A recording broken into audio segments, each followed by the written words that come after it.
Hello, coffee makers, not coffee takers. He is the master of cyber farms, Alfredo B. Nash Jr., and I, the people's chief, Dr. Joseph J. Miller Jr. We are your hosts for the Cyber Coffee Hour. Alfredo and I are products of Mount Vernon, New York, sharing our experiences and stories and sharing those of our amazing guests. We aim to share knowledge, elevate understanding, and foster a sense of belonging in this vast cyberspace. For today's show, we will have a coffee chat with Worcester State University Professor Mim Plavin-Masterman. Now, Mim Plavin-Masterman is a professor of business administration at Worcester State University, where she teaches management courses focusing on organizational culture and innovation. She co-hosts a podcast, What If Instead, with Alejandro Juarez Crawford, a show about everyday people from around the world reimagining how things work and tackling the obstacles they face. They consider the roles of technology and access in how, when, where, and if innovation gets democratized. She and her co-hosts are also working on a book called One Size Fits None. The book explores our reliance on top-down and unresponsive systems and suggests a different approach to fighting climate change, which comes out in the summer of 2025. In addition to her work on climate change and innovation, she studies how social entrepreneurs repurpose abandoned industrial spaces into public green spaces to make cities more livable. Professor Plavin-Masterman, welcome to the Cyber Coffee Hour. Good morning. Thank you guys for having me. Yes. Thank you so much. Thank you for being here. Professor, I know the first thing. Formal. We're not that formal. We're not super formal. Mim is fine. Mim, okay. All right, Mim.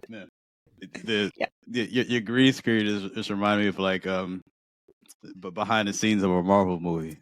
Like I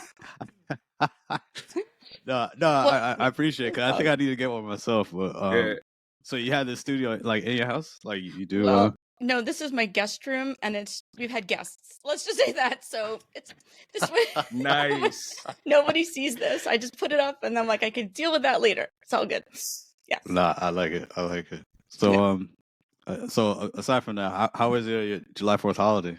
It was lovely. It was not 95 degrees like it is today, but it was lovely. We had people over, barbecue, friends and fam. How about you guys?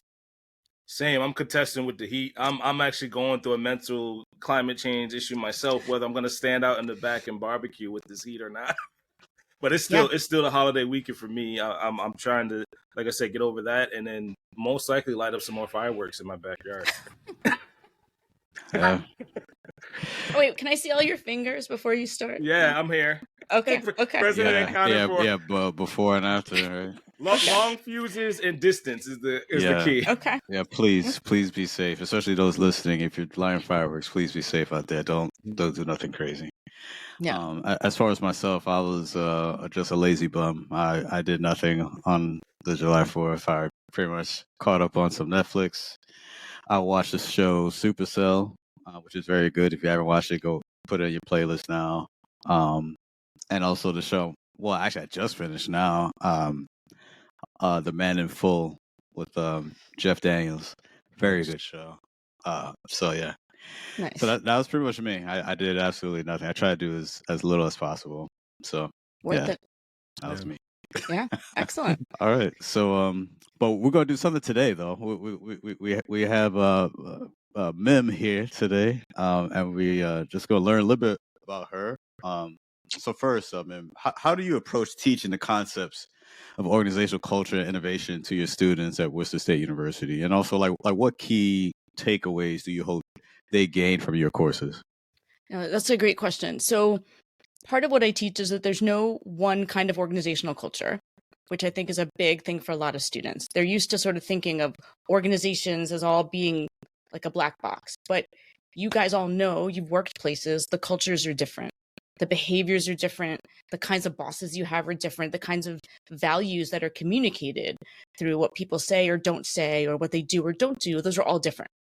And so what I try to get the students to understand is, how do you identify core values of an organizational culture from the behaviors that you see? And then how do you figure out if those cultures are fit with your values? Because what we find is, if you go somewhere where their values and your values line up, you're a better employee. You're happier, you work harder, you stay longer, right? If you go somewhere that's not a good fit, we've all been there, and you're like, oh, these are not my people, right? Right. Like, That leads you're to miserable. attrition issues. Well, right, but it creates stress. It creates stress for you, for your coworkers, for your boss, where they're like, this is not working out. So I'm trying to give them tools to diagnose the values. Like, are the values we work together? Are the values we do it exactly right, no matter how long it takes? Are the values we do it fast, and if it's wrong, so what? Are the values that we do it first? And a company's not going to have all of those values equally represented. So getting students to figure out which one's the driving one lets them figure out if those set of values resonate with them. So that's what I'm trying to help them understand. Versus, I need a job. Oh my God, please hire me. And then you get there and you're like, no, to all of this, and you're stuck. Right. So, and I guess just a quick follow to that. Do you? So when you're trying to teach that concept, do you find is it a relatively quick buy-in, or do you see like some students like they try to, I mean, like, what is she talking about, or is there some sort of like I said, what I call a buy-in? Is it hard to get there, or is it relatively or easy? I think every year depends a little bit on the students and their own experiences. So sometimes I'm really lucky and I have like former military members who come to school on the GI Bill, and they're able to speak to the qualities of what it's like working for the military, for example, and really show that as an organization demonstrating values, and that helps the students get in. Other times I have to do a lot of case studies, and I give them the tool to analyze it. We go through it in all different ways. I make them fill it out for their company so they can actually identify where they work and what kind of values there are. Right. But there are people who are still want me to tell them that there's a best culture, which there isn't. It's just what's best for you. Like I tell them the answer is often it depends. And sometimes they don't like that. Well, I think that's true, though. I mean, it will depend, because for one, every organization's goals are going to be different. So like what's a priority for one org may not be priority for another, depending on what their business structure is like. Like I said, maybe what products they're trying to push out. It's all right. I agree. It will depend. It's not going to be just a blanket, answer for each one. So can I ask? Okay, Afraid I was going to ask you actually, what's the best job you ever worked at? Like, what made it so great? Oh boy. That's a tough one. So I'm a fanboy of the Apple Store. I don't care what anyone says. The Apple Store is probably the greatest employer during my transition from school to professional IT, because they kind of nurtured the relationship with the organization. They gave great training. They kind of make you feel good about being there. And then you had cool people that you worked with that said, hey, I came from IT, or I came from another retail space. We all level set there and became best buds. After that, it was a startup called Datto. I brought all my friends over there from the Apple Store, because I was an IT guy, so I never really had much friends. I was hiding in a data center, like I like to say. So when I made friends, I wanted to work with them at a startup, and so I brought a lot of my same friends over there because of the core values that company had, and I didn't want to work with horrible people. So I brought everybody that I made friends with to that company, and those were the two best companies I'll say to this day that I work for. And that's on public and private side. So I'm converting from the private sector, trying to go public, and those are probably the two best experiences I've had in my whole career. But I wanted to touch on that because of the core values didn't align between the two.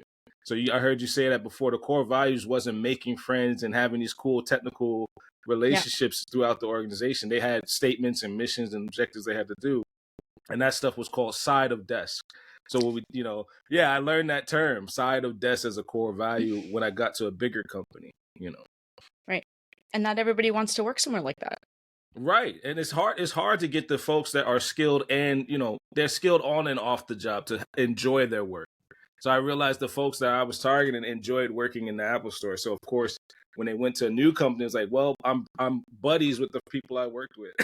That's why I trust this guy to go work with this company. So it was pretty interesting for me. It's a lot of pressure, but it was cool to work with my friends, essentially. So, yes, that'll tie into something I want to talk about, too. On your podcast, What If Instead, you explore how everyday people reimagine systems and overcome obstacles.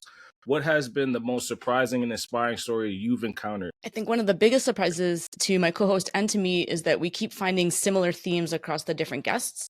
Themes like empathy, themes like understanding, like meeting people where they at. Those themes keep coming up. And I want to say, like, as I want to be like, I'm a parent with no favorite child, right? But I think there are no favorites. but two of them I think stand out, and I would say this. One is we talked to Rhode Island State Senator Megan Kalman, and she talks about the importance of having tough conversations with people we don't agree with. She's like, people sometimes say appalling things to her, and she's like, and yet they're my constituents, and I need to represent them. You know, they demonstrate beliefs that have like, she's like, I don't know how you can think this, but she can't say any of that. And so like, you know, having those tough conversations, I think that becomes so important. I don't want to get into politics, but like having conversations with folks you don't agree with is a big deal. And she demonstrates that constantly. The second is Dalia Najjar, and she teaches social entrepreneurship across different countries. And one of the things that she argues is we don't care what solution you find as long as you solve the problem. And as long as you're putting the problem first, not I have this amazing solution, let me go find the problem. And so I love that because she has the students struggle with this. They're like, I have a solution. She's like, okay, no. What's the problem? Right. What are you trying to solve? And so like that mindset shift has been, and she does this all over the world, across time zones, across cultures, getting people to make that mindset shift. Pretty cool. Can you share those references with us? So you said social entrepreneurship. She does sessions on that throughout the world. Yeah, I can put Dalia's information. I can send that to you guys. She's incredibly inspiring. Yeah. Okay, and to follow on to that, right? How do you and your co-host select the topics and guests to your podcast? Like, is there a model or algorithm behind that? So there's no algorithm. It's just us in a spreadsheet. No. Nice. I mean, if Riverside's listening in ITSP, we're very organized and very professional. Same. Yeah. But what I would say, so Alejandro has worked in this space for several years. He knows a lot of the people who have been our initial guests just from his work he makes a software program that entrepreneurs use to kind of test their ideas. And so he's actually been deploying that with a lot of the people who've been on the podcast initially, but then those people are referring people to us. And then unexpectedly, I'm finding I actually know a fair number of people working in this space, which I didn't think I did until I actually looked at my LinkedIn, like really carefully. And I was like, wait a minute, I actually know like a lot of people who would be really good in this. So shout out to LinkedIn, very helpful. Yeah. Right. I mean, how do you guys pick people? Same. We started on LinkedIn. Well, I'll let Dr. Joseph go, but we kind of did the same. We started on LinkedIn and used our professional networks. Sometimes we do we did initially before we got our act together, we did like cold calls to the folks in our network. And then we made a capture form for those same individuals. Intake form is called, sorry. Yeah. I'd agree with that. I think we leverage, I even still now, like I say, we do leverage our personal and professional relationships. Definitely, having to focus, of course, those within cyber, but we also look at those that are outside the industry as well, because our strategy was that we want to, when we talk about really trying to grow the cybersecurity industry, we have to be a little bit more innovative, kind of look outside the box and not just looking at going to the same conferences, the same type of people. Like let's look at those maybe that are not into cyber and try to find a common thread and try to pull them in. And also those who follow them, that they'll be intrigued because they're looking like, what is he and she doing on a cyber podcast? And then, exactly. A light may go off on their head and say, hey, this sounds interesting. Maybe I'll give cyber a try. So that was the, I'll say the driving force behind how we got started and how we approach guests and how we really want to really expand and just, really spread knowledge, throughout the industry. I mean, it's so important what you're doing. Data, there's just more and more data all the time. So, right. like, the latter is harder than the former. Folks that are outside the industry always say they never thought they'll be on the cyber podcast. And we're like, great, yes. Yeah. We would like to hear from you, but the can data. Confirm. So that's I'm sorry for just one last point. But even with that, for those who are outside the industry, cyber still affects those that may not directly work in cyber. I mean, especially those like entrepreneurs that are starting their own businesses. You are still unless you made it a point to not use any sort of cyber tools at all, you are still using an element of cyber for your business, whether you have a website, social media, whatnot, or make banking. there's still cyber involved to an extent. So you are still, like I said, work within those realms. So it still behooves you to at least listen and learn, like, what are the latest, strategies, tactics, the latest guidelines as to how to fortify your own business to make sure you're not the next victim of like a ransomware of any sort or phishing attack, whatever the case is. So, we've seen that too for those outside of industry, those that we've had on the show. They still appreciate, learn some of the tips and strategies that as it comes to cybersecurity, so they can implement for their own business, even though they don't work in cyber, but it still applies.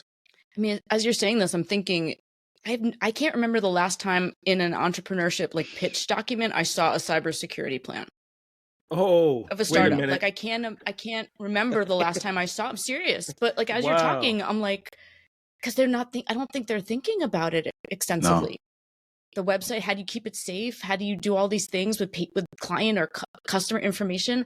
I can't remember the last time I've seen one. I don't think I've ever seen one. And that's a big deal. I mean, if you're collecting a lot of, depending on what you do, like if you're collecting a lot of client data, how are you safeguarding that? Yeah. And then, worst comes to worst, if something happens, it's on you. The person who's running this business say, hey, my social security number is now out in the wild because of your business. You can leave yourself liable to get sued and, things of that nature. So yeah, I mean, cyber is still an important element to anyone, whether inside, in or out of the cyber industry. I think Mim touched on it too. I think in cyber, we're super data obsessed. I can't say a time that like there used to be a saying like, oh, software's eating the world. I can't see a term where cyber isn't that main element today in most startups. It's very shocking to even hear that there's not a cybersecurity plan, because all the plans that fed into cybersecurity to this time required us to be data obsessed. Your disaster recovery planning, your incident response planning, your site security planning, your business continuity planning, all that's engulfed in the cyber. Well, I'm cyber obsessed again, but it should be engulfed in the data that makes your company thrive and survive. What you hearing that was a light bulb went off. Like, why isn't that the first element and not the last? It should be the first element in most of these pitches, but that's just my professional opinion. I'm actually learning something now, realizing that it's not included in those enterprise planning. I mean, it may get included like as investors come in and formalize and give them more structure, but it's not coming organically from the startups. Wow. Yeah. So that ties into a good segue to your upcoming book, One Size Fits None. It addresses the limitations of top-down systems and combating climate change, which is, we got kind of to unpack that a little bit too. Can you give us a preview of some of the alternate approaches that your book advocates for? Yes. So as a society, we tend to deprioritize local knowledge in favor of outside expertise, just in generally, right? But that doesn't really work if you have a very complicated problem, because the people who have this outside expertise don't know the facts that apply to you on the ground. And so what we argue for is, how do we open up innovation? How do we develop like real bottom-up skills to solve local problems in ways that work for the people who live where the problems are, and ways that make sense given what their constraints are. We're kind of waiting for the Google of climate change to come and save us. Like, probably not going to happen. Right. Right. Like, I love Google, but like, there probably is not going to be a Google of climate change. That's not their core value, right? Yeah. So, so partly what we're trying to argue for is like, we've become very reliant on like these top-down systems that sort of solve some of our problems, but the systems are so generic that they can't respond to what we need specifically. So we really need to go back to this idea of local knowledge, like Jane Jacobs, with people who used to look outside, develop their own solutions. The process of developing the solution like lights something up within those people. It encourages other people to develop solutions. There's an infrastructure. There becomes like political support. People have more skills because they see solutions being done by folks who look just like them to solve their problems. Do you know what I mean? So like, if I were to ask you guys, 100%. What's the hardest thing that you think of with climate right now for you? Oh, I'll take that one. There's not enough local food in my area, right? Like local food source for like grocery stores or, fresh food options besides a big chain. That's actually what my daughter as well forced my green thumb, I call it now, because she asked, hey, can we grow blueberries? right? Because she hates them now because she ate blueberries most of her childhood. And then from that, she's now 7. She wanted a fairy garden. I didn't know what that was. Fairy garden. I honestly didn't know what it was. My daughter's schooling me on these different types of gardens that she learned in school. So I went right to it. I went back to school to figure out what options are available and edible near me that I could do in my backyard. And then to the side of that, we have accidental pumpkins now, but to the side of that, I'm building out her fairy garden so she can use it. I love it. I love it. And you, Dr. Joseph? I'd have to say, sometimes I think it's actually probably one of the most basic elements is what kind of comes back down to like recycling. That's nice. I mean, so like for myself, I do part of my workouts, whether if I'm at the gym or sometimes I like to do a walk. And so sometimes along my walk, I see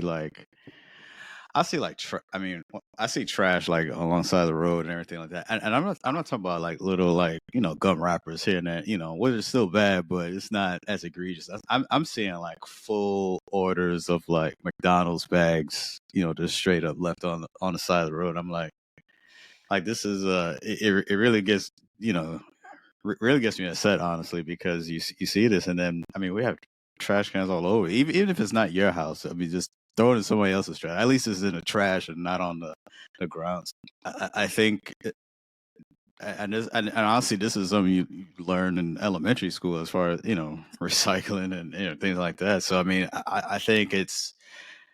Sometimes it's just kind of the basics, just relearning the basics when it comes to how we're going to really protect our planet, and these things do affect the climate, and also wildlife, because now you're leaving it out, it is gonna it's like a compounding effect, right?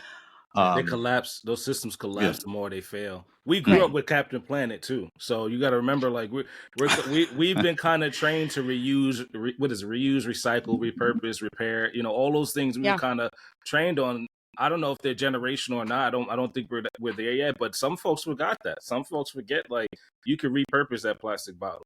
Right. No, it's true, and I think part of what we're arguing for in the book is that find solutions that make sense to fight the problems you're facing. So if you're facing a problem of drought, fighting your problem doesn't look the same as facing a problem of flooding. Like, it just doesn't. Oh, I could tip this. I'm selling. Yeah, there you go. I'm for that. I'm for it. I love it. I just, and the book is out already, or it's coming out? No, it's coming out next summer, so we're still writing it. It goes to the publisher in January. But to get back to your question, what we're really arguing for is lots of pathways to get to success. Maybe it's government, maybe it's VC, maybe it's local universities with their like social impact labs or innovation. Maybe it's all of them in different amounts. But we're trying to like feed so many things through sort of a VC pipeline to get to, this Google of climate change. Okay, I have to tap into that. You said VC pipeline. I just learned what that was. So what's the product fit to solving the climate change and combat? Like, what is the immediate product fit for combating climate change? Like, do people really have that product fit right now and that market fit? I mean, there are some companies that are really focusing out. There's some venture capital companies, like Lower Carbon Capital. They're really focusing on some of that stuff where they're like, how do we, decrease the amount of carbon being produced? How do we get carbon out of the air? Like, they're really focusing, how do we fix the problems around water? They're taking a role in some of those things actively. They have, I think, $2 billion maybe in their fund to fight some of that. So there's some of that happening, but in general, like a lot of venture capital people are looking for people who look kind of like them or have their backgrounds. And if we look at the data, 40% of the venture capital folks who are investors went to Stanford or Harvard. Like, those are great schools. Those are great schools. They're amazing schools. But those two schools that are 40% of the venture capital investors, like, that's just not a lot of diversity of thought. You know what I mean? Even not at all. Yeah. No one went to Utica. I mean, not right, but you know what I'm saying. So this is part of like there's a gatekeeper piece versus a gateway piece. Yeah, who looks like. I mean, we could go deep into. You guys are data guys, so to give you some data, 80% of venture capitalists are male. Almost 60% of them are white male. 40% from Stanford or Harvard. If you're investors of color, over 50% went to Harvard or Stanford. Like, there's just not a lot of diversity there. Like, I think those schools are great. I also think they can't be the only schools where there are good ideas.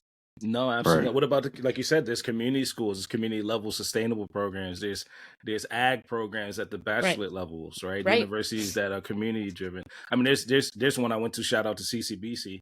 I didn't know I could use my coffee grounds in the soil until I went there, right? Soil Right. management class, that was a lab that we did to bring up Yeah. organic matter. I didn't learn that in university, and I dang sure didn't learn that in cyber training, right?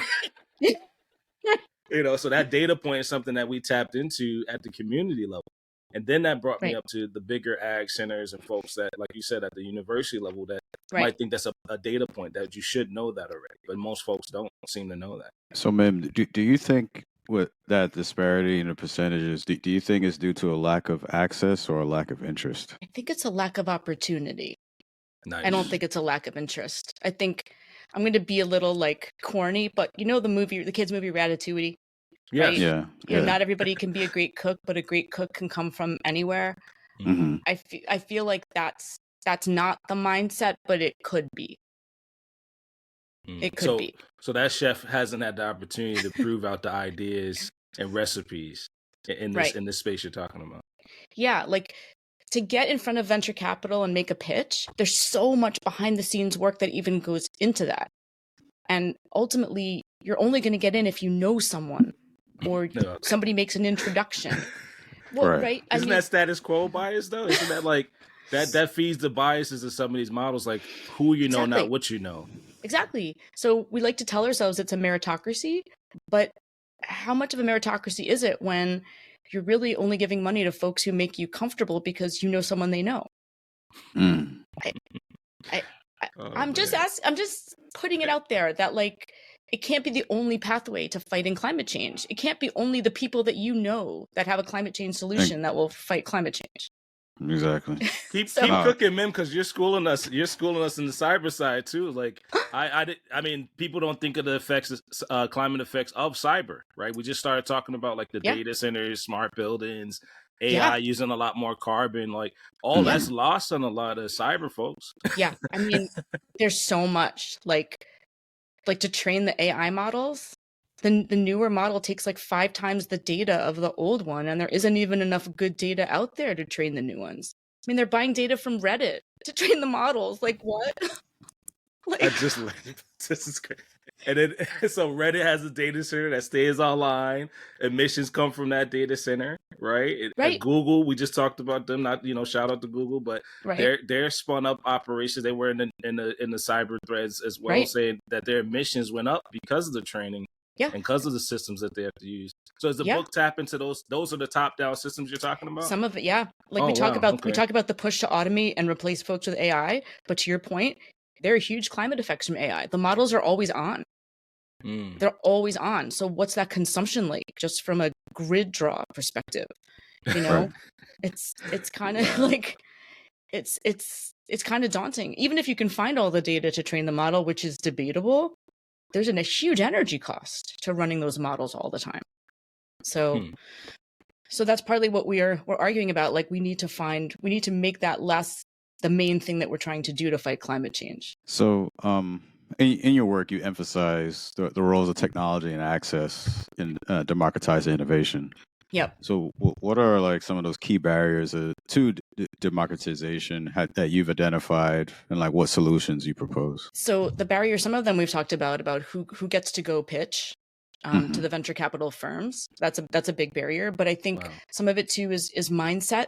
How do you get people around the world to think they can be problem solvers? I think to take a step back for a second, I like to use the word innovation versus entrepreneur, because I think entrepreneur has like a very specific meaning where people associate like the guy alone in his garage with like the test tubes and, you know, the genius guy, right?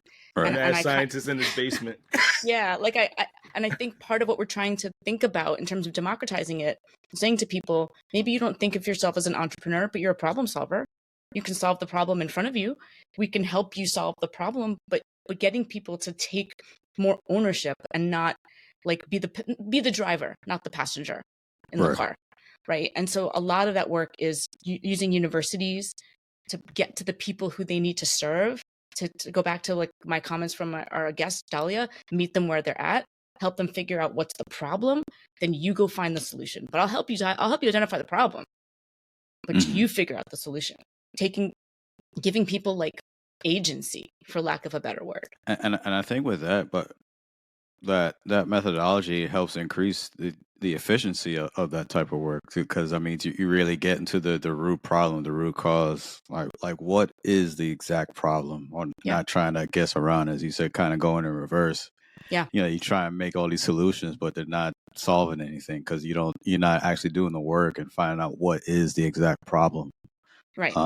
It creates the ecosystem of purpose-driven solutions, right? So I heard that years ago, and I wasn't a great software engineer, but they kind of fed that to us, like learning as an engineer, that there's a purpose-driven solution, not mission, right? We don't know.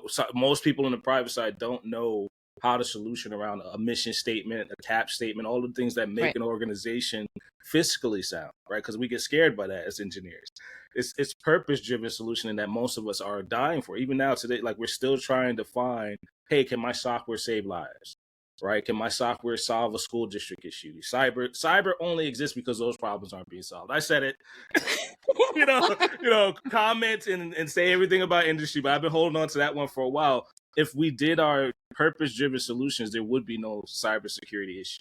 I'm just saying.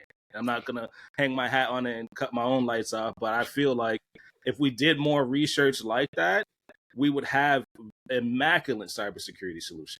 We would have solutions custom built for school districts, custom built for power utility, custom built for voting security, all these different silos that we still see issues in. There would be like a think tank around securing those sectors. And so I love it. I'm all for it. And the only thing is, smart people like working around smart people too. So the democratization of that innovation is, hey, what is he working on? Hey, he's got something cool over there. I think I want to work with them. Right. That's right. That's right. And I think the second piece is when you put the problem solving piece at the center, you're also putting empathy for the people with the problem at the center. Right. And so for a lot of our stuff, like that's one of the big through lines in the book, is having empathy, of not like, look at me with my amazing solution. That's not the goal of it, right? It's how do we help you solve your problem? Right. And there's no empathy in AI right now. Sorry. AI doesn't have empathy. So that's a perfect, pattern to look at. Like those models aren't empathetic of the constituents that it's serving. Right, to your point earlier, it's emotionless, and there's a problem in the math where it doesn't empathize with. Some people are hungry, some people are starving. Some school districts consistently get hacked because they're built the same. Right, that is where empathy comes in. That's a human-derived trait in the solutions that we need today. Well, okay, but so even as you say that now, it made me think. But even with AI, don't we still have a control into that as to like what is being fed into those large language models? Is like, can't we have a say in that? In the decision to make AI more empathetic? We have to write a model that explains what empathy is. We have to write a model that says these constituents have starved at this percentage. Right? There's a legit math problem. I'm sure if somebody smarter than me knows, but you can't train it on poison data says this is not an issue. If the consistent data set says no one is starving in this sector because we moved the ball, or we found a solution that says it's only a small percentage, then the model's not going to have empathy based on the math. Somebody has to go in there and design the math to say 40% of constituents are starving in this area because of this. And then the decisions made by the model, how do I solve it? So we could do it naturally, right? We have that natural empathy, like people shouldn't starve. But the model needs to know what starving is, by what percentage, how many constituents in a 50-mile area, right? Those type of conversations need to start happening. So there isn't a status quo bias or a cognitive bias to people are starving at 40% in this inner city, right? That's the. And again, I'm just brushing my chops on that as a cyber guy, but what I've seen, there is no empathy in the math. It's just 40% of people are starving. Go on that data. Not why, how, where the supermarkets, none of that stuff makes it into the model yet. I hear you.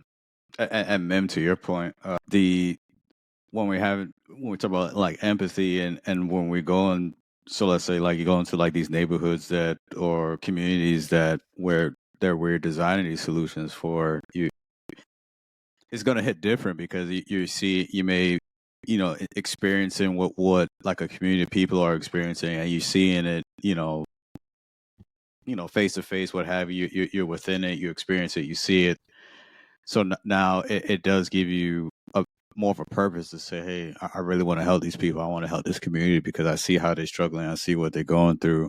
It's going to make a difference as opposed to someone who's very far removed from it, And of course, I think the motivations will be different. I think a lot of times it's always going to be about money. I think money is always the bottom line. It is. But it's unfortunately.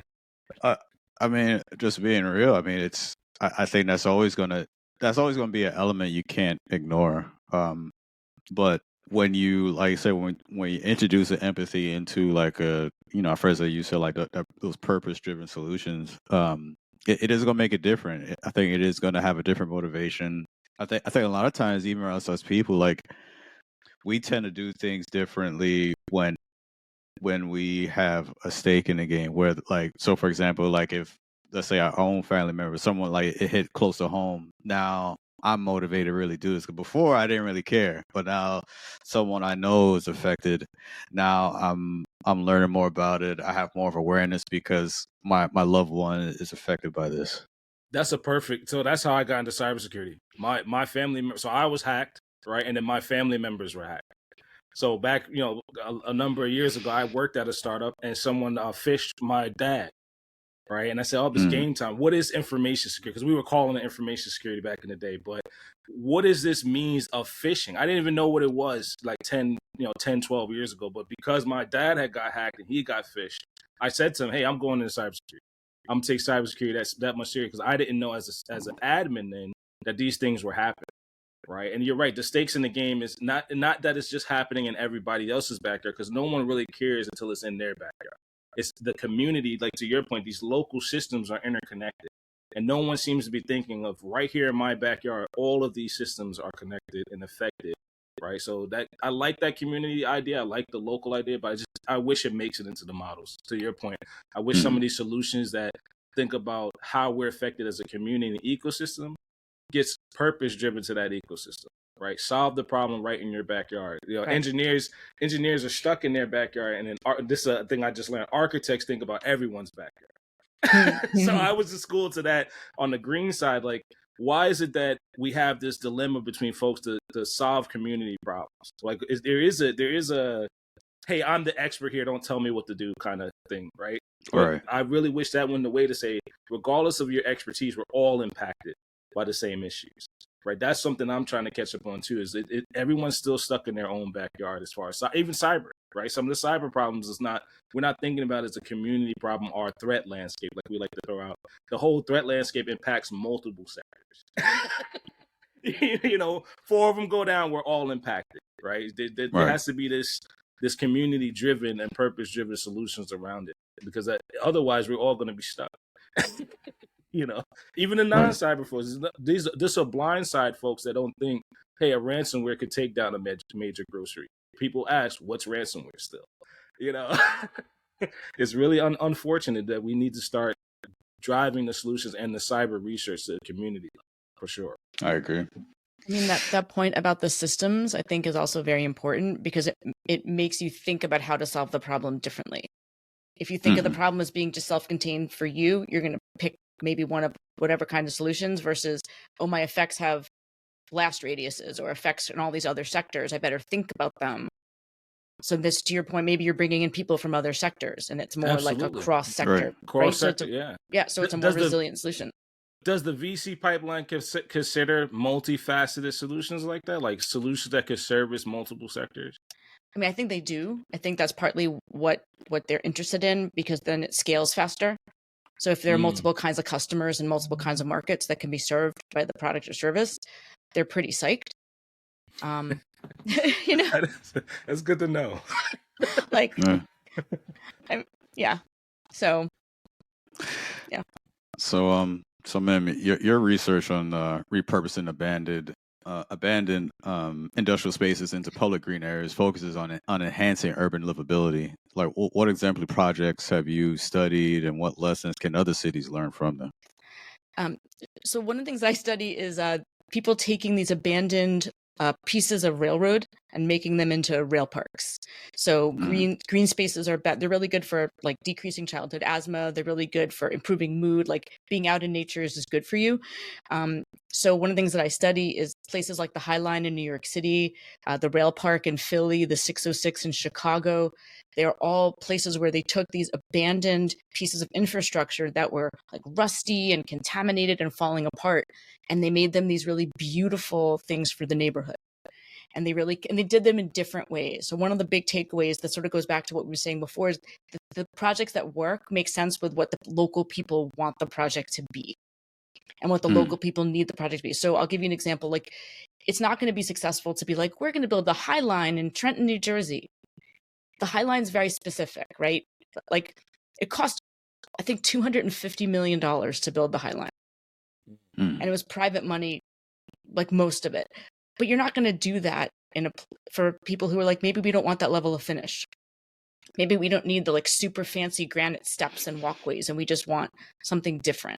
So the ones that are really successful make sense with what local people want and how they're going to use it. I'll give you another example. High Line is supposed to be no bikes, supposed to be no dogs on the High Line. But other places like the 606, there's bikes, there's dogs, there's families, because that works for that neighborhood or those series of neighborhoods. Right. Yeah. How does the High Lines, and I'm saying this on purpose, how does the High Line ontology identify similar infrastructures in urban planning and city? Like, because I hear it and I love it. I love the green space repurposing. I love the data sets around it. But does the High Line serve as the ontology or example to look for similar projects in other cities and mostly aligned to urban planning of these green spaces? I mean, before the High Line, you had one in Paris that was just French in the best way, like, you know, and just and the High Line, I think, took a lot of thought inspiration from it. But I think in the States, the High Line is the ontology, it's the ideal type. Nice. And people are like, how do I make that in my neighborhood? So to their credit, they have an advisory network where they meet with people, and they're like, well, here's how we did what we did. And then they try to help people customize what solution works with you. What's the coalition of support you need to build? Is it political? Is it government? Is it philanthropists? Is it community? What's the coalition look like? And then try to help them build the coalition that helps them get this done, because these projects are expensive and they take a long time. That's the projects I want to hear about. Not to get too political, but I don't want to talk about Project 2025. I want to talk about Project 2035, like something like that. Like these aligned projects that are community driven and sustainable. Right. So it sounds hella interesting to me that a green space could be repurposed and used for that community's ecosystem. Until now, I didn't know that was a thing. So I appreciate it, man. I mean, I think one of the things the High Line does really well too is that it integrates across socioeconomic lines, class lines, and racial lines.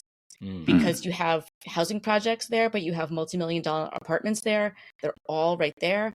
And they do a really nice job of like bringing kids in from the local neighborhood to do stuff around the park. How do you do urban gardening? Even if your plot is the size of a shoebox, what could you grow? Right. Versus apparently a lot. Apparently a lot. If you're good, if you're not like me, you can grow a lot of things. If you're like me, my husband's like, please don't kill the things I just planted. So like, it's fine. And I'm like, I'm really trying not to. I watered them. He's like, you already watered them today. Please don't water them again. I'm like, okay. We can tell him, don't worry. It's good compost. You know, the stuff that dies just goes in the compost. I feel like, but a whole garden of compost is probably not a good place going for. Right. Well, a little too much. Yeah. So, and just to follow on that, like, so how do you see the role of social entrepreneurs evolving in the future of urban development and sustainability? I think part of what you have to have, and I hate to say it so cynically, is you have to have a good story. You have to have a good story that makes sense to the people who live near the thing you're trying to build. And I think if you can do that, that's a marketing piece. That's almost like a PR piece, but it's a way to make the local people feel understood. And I think that the role is just really going back to like community involvement, get them on board, understand what they want. This is Dahlia's point, solve their problem. What's their problem around this thing you're trying to do? Make sure that, and then get them on board with it. So like the three big things are like, what does it look like? How does it work? Who is it for? And if you can get answers to those three questions, you can build a coalition to get a successful project. If you get, consensus on those things. And I think that's where some of the ones that failed have failed because they haven't been able to build that consensus. Gotcha. So Okay. And it's hard. Like, just one more point on this. It's hard because these projects, they've been there a long time. They've been abandoned a long time. They've looked terrible a long time. And so you're getting people to have this like pretend future image in their heads and be like, trust us, it's going to be great in about 10 years.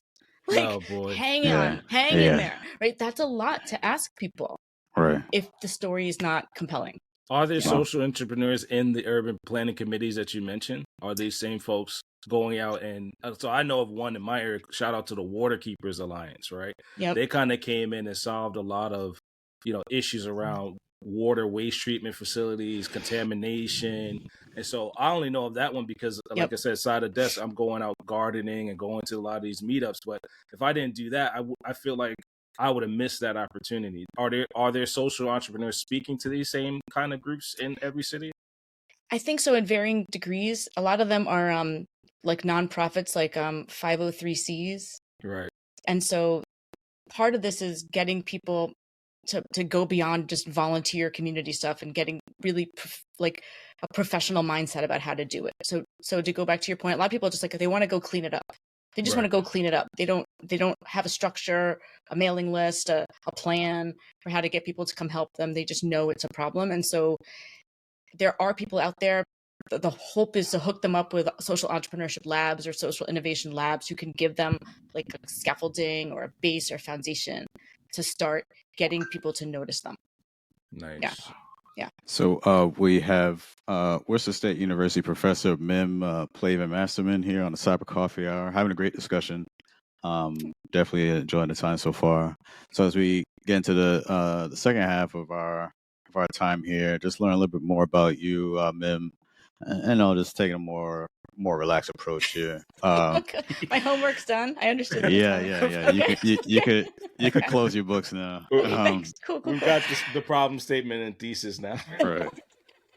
So, so Mim, how would you say cybersecurity has impacted your career, business endeavors and lifestyle? So I think a couple of ways. One, I think I alluded to this with you guys earlier. I have a deep distrust of companies that want to collect my data because I think they don't do enough to keep it safe. Wow. And I've been hacked, and I've had like my credits all frozen and locked, and I pay for all this identity monitoring. And I feel like every year I get another letter from some provider that's like, hey, your data was in a breach. Here's a year of monitoring. Good luck. Right. So I don't know. I feel like it's kind of low-key stressful all the time with it.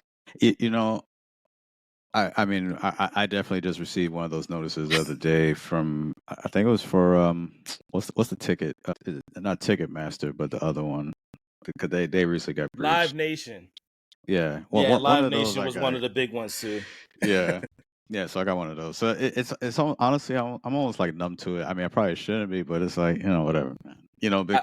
Because I think when you say, yeah, I'm just going to get the year monitoring, okay, what's that? I think more of an impact is, no, for real, I think more of an impact, if you really care, is when it does affect someone's credit score, like reverse some of these penalties, some of these scores to keep their score up, like whatever that impact it had on your score, because seeing it happen, okay, I mean, that's cool. I mean, I still got the year monitoring from the other company that got breached, so I'm still using that free one from that one. Right. No, like really, if you really make an impact and you care, like increase my score from that impact that it had, that when it brought it down, work with the credit bureaus and get my score back up where it was supposed to be. Right. I think that would, to me, I think that's a different approach as when we talk about, those who are being affected, fraud, all these type of things when it comes to these type of breaches, because it does have an impact. Well, especially now we're talking about those who are trying to, try and get a house, which is very difficult now, the way mortgage rates are right now, try and get a car, vehicle, apartment, all these different things that are dependent on your credit score. So monitoring, a free year monitoring just to watch my credit score plummet. That's great. That's 100%. That's the purpose driven that we were talking about earlier. And to Mim's point, It is low key stressful. I was just hacked. I was going to do a separate episode, but I was hacked via Telegram. Telegram didn't send me anything, right? I had to backtrack, and my friends kind of told me, hey, someone's sending out messages to your Telegram, and I have like a little local incident response group that I didn't even know about. My buddies were like, hey, shout out to my crew.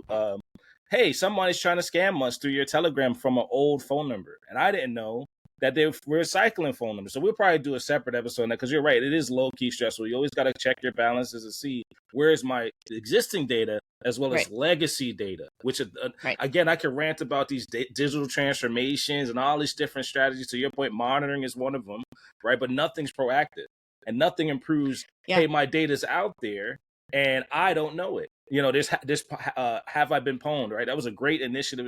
It's still around. I had to look up my phone number and email to say, oh, this is where they got me. Why are the monitoring services not purpose driven like that, to your point? And to Dr. Joseph's point, there should be a not deputization, but like an incentive to say, this keeps me moving forward. I'm not impacted by this particular breach. Right. But today it seems like everything is exposed. It's like you said, it's low key stressful, especially as a cybersecurity professional, because I got to look after my stuff, my family stuff, and the company stuff. Right. Everybody that uses these services, Snowflake included, because that's a big rant that I can go on.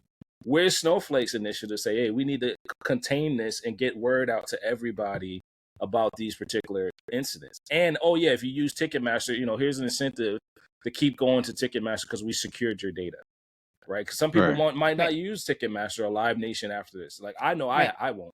I have separate emails and stuff like that because of that low-key stress. Like, once it's exposed, it's burnt. Get rid of it. Delete it, No, it's all true. And to the second part of your question, in terms of how I use it at work, a lot of what I teach is data literacy, but finding good data on the web and knowing how to sort it from bad data it's another whole level of the cybersecurity. So I have students who've ended up getting viruses on their computers because they went to a bad website to get data for a project. Right. Because they don't understand. I'm like, and they don't know how to tell a good data source from a bad data source. So there's like, and it's like levels Dr. of it. Joseph said, we're kind of numb to it on the cyber side. Like we kind of get that how do you say it? Lack of empathy. To your point, there's a lack of empathy. Like, why don't you notice? Well, maybe the word isn't getting out fast enough out of sector. Like we had another guest, Tammy, that said this a lot. We're still getting hacked as cybersecurity professionals. Right. So a lot of times we're kind of like, everyone should know this already. Why do we have to do another awareness training? Well, no one's going out of sector and saying the same things we've been saying for the last 10 years. So to your point, I believe the universities could step up too. Like, don't keep using the same solution. Educate the students to these are bad URLs and they're not allowed in our school system. Right. So there's a lot of that purpose driven that we touched on before that seems to be missing. And we're going back into the thesis. I'm sorry. But there's a lot of that purpose-driven actions that's not going on across multiple companies, and it should start at the university level. I agree. It should definitely start at the university. What obstacles have you had to overcome to arrive where you are today? Oh boy! So I went back for more school after college, working and business school. I worked for like 7, 8, 9 years ish, and I went back for more school in PhD program as a single parent of a small child. Do not recommend that for people. It was kind of brutal. Yeah. So that in terms of an obstacle, I think it was sort of the existential, like, talk about low-key stress. Like, I think I made $22,000 as a PhD student. Wow. That's a year. Like, that was pretty rough. Yeah, that sounds rough. Like with a little kid, so there's a way in which that was, it was an incredible experience, but it was pretty hard. And then coming out of the PhD program, all of a sudden there really weren't a lot of PhD jobs in a lot of places where I kind of thought they would be when I started. And by the way, the part of this is like just retirement plans didn't pan out for a lot of these professors. So they're like, well, I guess I'll keep teaching for like 10 more years. Wow. So, but I ended up in a pretty great place. Like Worcester State, we're serving a lot of first generation students whose parents didn't go to college. Like, I think we're doing important work. Right. They're unbelievably like flexible and nice. I'm like, hey, I want to work these days and teach these classes at these times. And they're like, that's great. It's amazing. But like, I applied to 100 jobs. I got 3 interviews and I got their offer and like a semi offer from someone else with, I hate to be that person, with 4 Ivy League degrees. Like, Wow. like it's a crazy market. So obstacles, like the hurdles to jump through, to get into this were, if I'd known, I think I would have been intimidated and maybe not even gone. So maybe it's better I didn't know how hard it would be. I don't know. Yeah. Well, I mean, but even going through that, that hard process. I mean, do you feel it served you well, like to now, like to like I said, to just where you are now, just going through that difficulty. Of course, raising a young one, going to the PhD program. Yep. The uncertainty. I know even for myself when I was going through it, man, there was times when I was like, I don't know if I'm gonna finish this thing. Yeah. But as you went through that, do you feel that experience, hard as it may, do you feel that has served you well today? I do actually. Like, I think combining a sociology degree with the business degree kind of explains a lot of the stuff that goes on in the business world, where you're like, they don't make rational decisions. Like, this is weird stuff. Why are they doing this? And the sociology gives you like another discipline to kind of examine it. And I feel like I wouldn't be where I am with the book or the podcast without the training, the disciplinary training in sociology, for sure. Well, kudos to you. You prevailed. So first of all, that's you're the model that we can use on the episode for our listeners, that it is doable and you can be resilient and diligent to see it through. So kudos to you. I after all of the shows that we did, you guys make the doctorate sound so intimidating.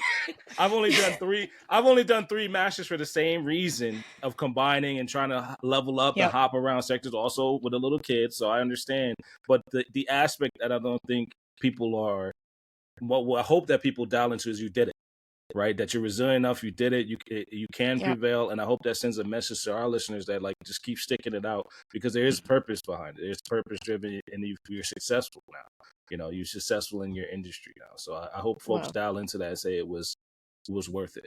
I mean, I appreciate. I feel like it gives me perspective for students and their struggle.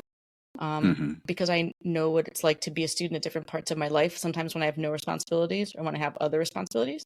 So I feel like that's like a level of empathy. To go back to the empathy point, I think I have a lot of empathy for students having struggled in that way.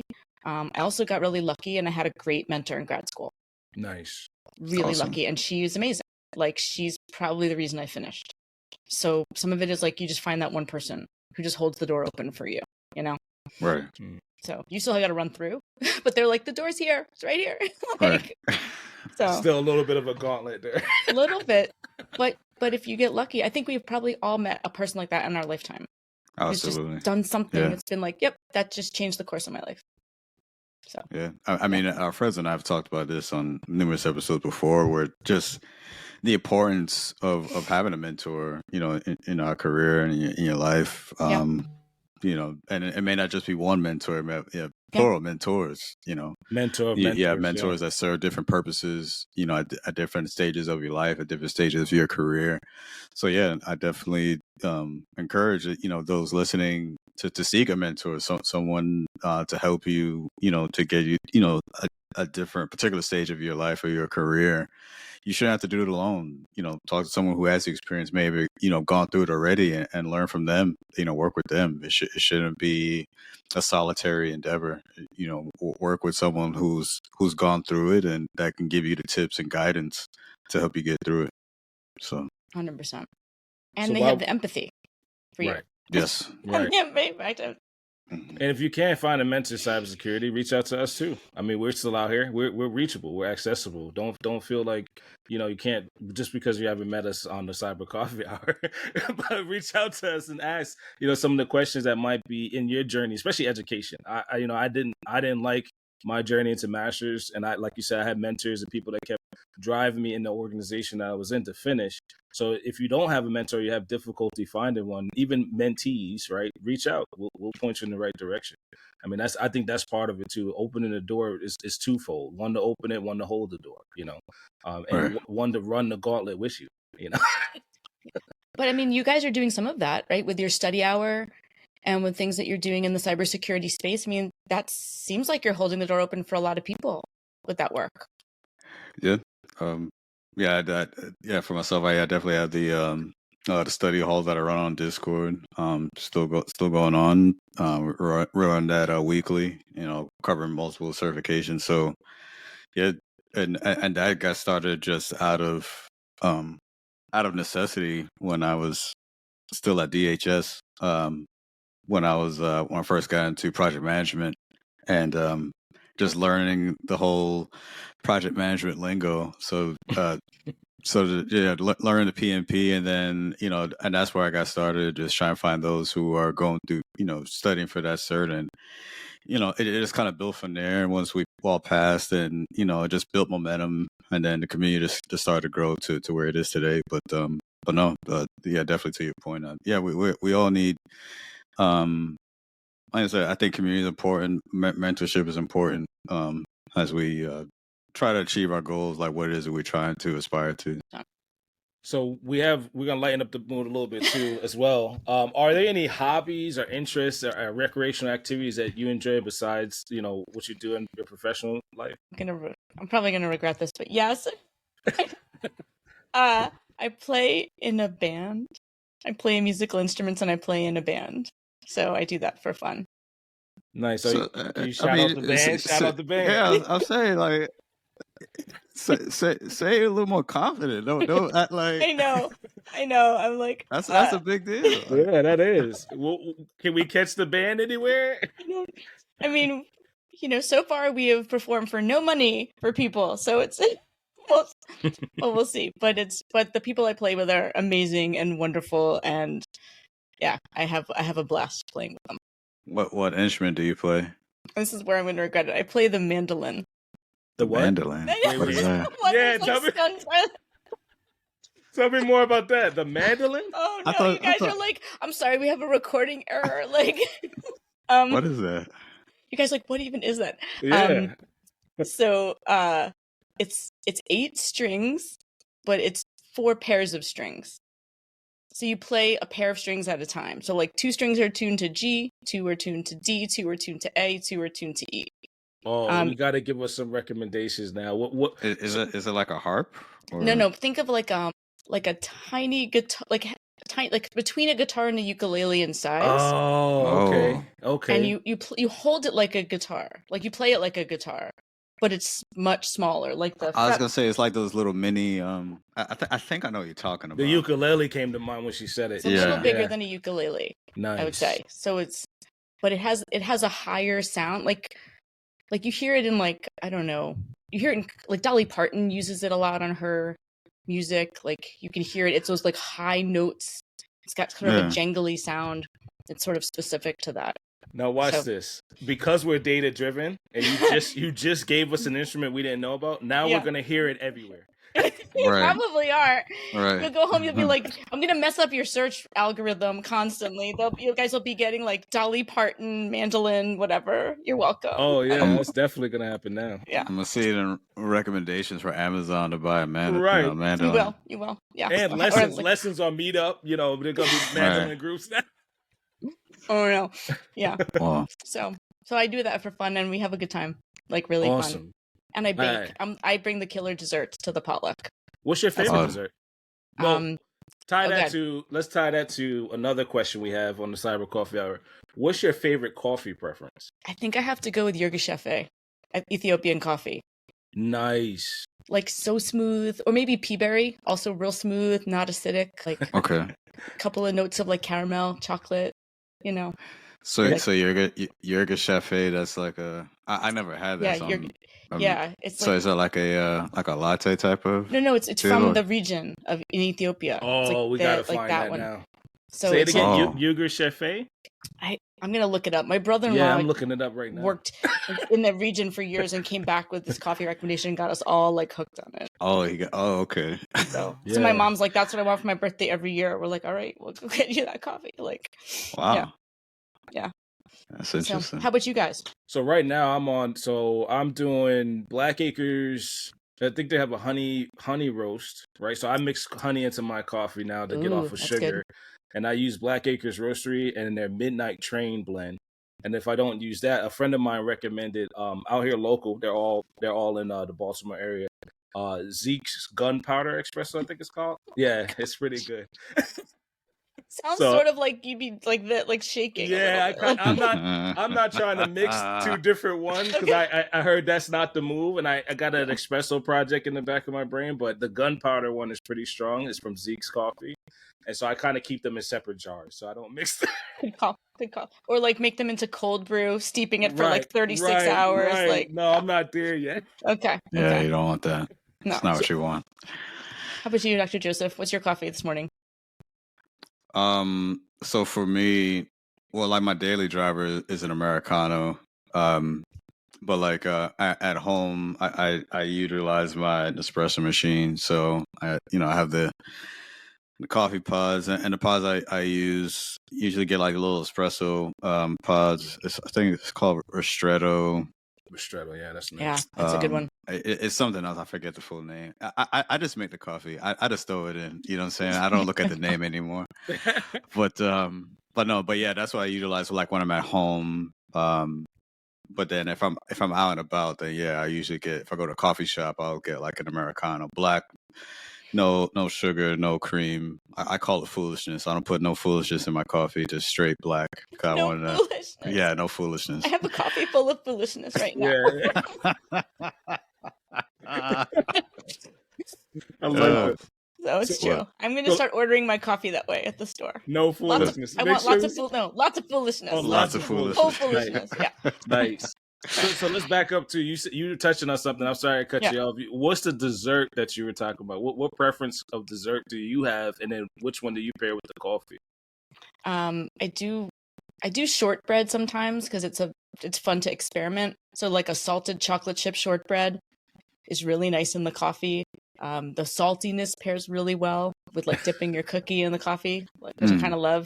I also make something called a compost cookie, which has everything, like a kitchen sink cookie. So it's like got potato chips, pretzels, oats, graham crackers, chocolate chips, other kinds of chips, just kind of all in there. They're not round. They're kind of, lumpy because of the pretzels and stuff, but it's like the sweet and salty together. Also really good with coffee. And you call that a compost cookie? Yeah. It's not a Milk Bar like started it, and I just kind of like took an adaptation of it. Nice. So my kids call them trash cookies. I'm like, please don't call them trash cookies. Sounds like a trash plate cookie. Yeah, you're right. Yeah, I'm like, you make it sound like I picked it out of the trash for you. Like, no, please don't say that. Trash cookies with coffee full of foolishness. Yeah. Perfect combo. That's pretty much my breakfast. No. Well, Mim, it was great having you on. We had a great time for coming through. And so before we roll out, anything you want to share with our listeners before we end things? I think listeners should just listen to all of your episodes because you guys are great. Oh, wow. Oh, man. You know what? Don't make me cry today. I know. I'm going to try it. You're practicing my t-shirt, yeah. There's some dust. There's some dust in there. Right. No. I think the work that you guys are doing is really important. Like to take cybersecurity and make it less scary and intimidating for people. So I'm very grateful for this opportunity. And rock on. You guys are killing it. Thank you. Appreciate it. And thank you to you, those listening, tuning in to the Cyber Coffee Hour. If you enjoyed this episode, please like, share, and subscribe. Follow us on all of our platforms. You can find the Cyber Coffee Hour on YouTube, Spotify, and Apple Podcasts. All right, that's it. That's a wrap. We out of here.